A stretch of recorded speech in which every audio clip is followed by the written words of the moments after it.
Hello, in this lecture we'll take a look at some page layout, page setup, all that stuff. Basically whatever you want to do with the actual page, whatever size you want to do, whatever orientation, maybe you need some columns, I will show you how it's done. So let's get started, okay? And we will be using the same pieces of text that we used in the previous example, a bit of what we've done in the previous example. It really doesn't matter what kind of text we're using. It's not about text, it's about the page. Okay, so first of all, the way you deal with a page is you need to go to Layout tab, okay, and then you have Page Setup. You have Page Setup. As far as paragraph, we kind of covered it in the previous one. You shouldn't be messing around with this one, okay? Basically, these values would simply set a sort of a default paragraph spacing and indentation and all that stuff. So this is by default. If you need to change your defaults, if you don't, you just deal with what we've seen in the previous lecture. Now we have a page setup.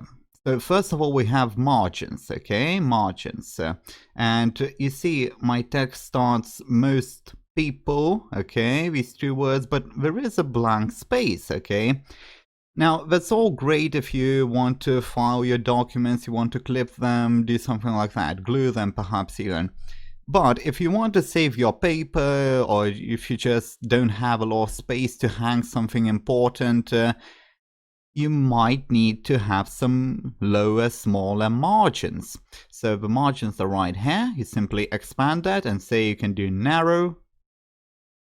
That it should change. Let's see.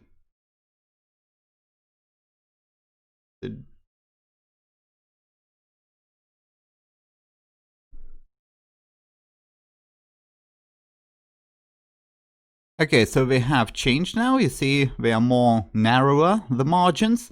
However, you can actually do a bit more change than that. You see you have moderate, wide, all these different options, but you can also have custom margins. So if I click on that, I get to this little margins setup. Now this is actually the setup for the whole pages thing, okay? So it's not just for margins. We will take a look at this again and again. But for the margins, you have top, left, bottom, right, just like that. So if I want to be a zero, completely and zero, a zero is zero, like that, and like that. Okay, I can click OK. You see, it gives me a kind of a warning. Basically, if you're gonna print, you should have some margin of error. Now, most printers, most modern printers, really don't have to deal with that problem, but you should be on the safe side and create a low margin if you really need that, of course. So I'm gonna ignore, and you see it now goes completely with no margin at all. Okay, so this can, again, save you a lot of space, not just on the actual piece of paper, but on some wall perhaps, where you need to hang it, as much information as you need to put it, you can do that. So let's get into some different things. Say, for example, orientation. There are only two options, portrait or landscape. It's not really that exciting. And I would say an exciting thing is the size. Okay, so size, you can have letter. By default, it actually goes as letter. Okay, it goes as letter by default. Normally, if you're gonna print, you should check on A4, like that. You see, it's a different size, so you should be careful about these things.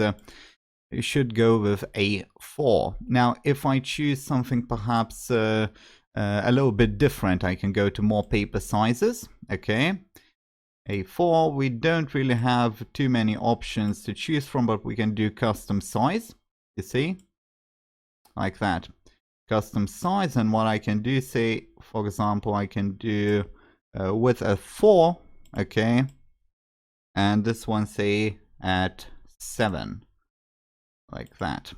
So you get a little preview. It doesn't really give you too much of a view of that preview. But you can also apply it to the whole document or from this point forward, meaning that basically where your cursor is, from that page it will apply. Okay, so let's just do a whole document. It's only one page. Okay, ignore. And you see my page size now is indeed completely different. Now I'm gonna get back, okay, I just click Ctrl+Z and it gets back. Alternatively, you can just get back or get forth, redo and undo with these two arrows on top. So we covered that. Now let's cover the trickiest part of the whole page setup, and that is the columns.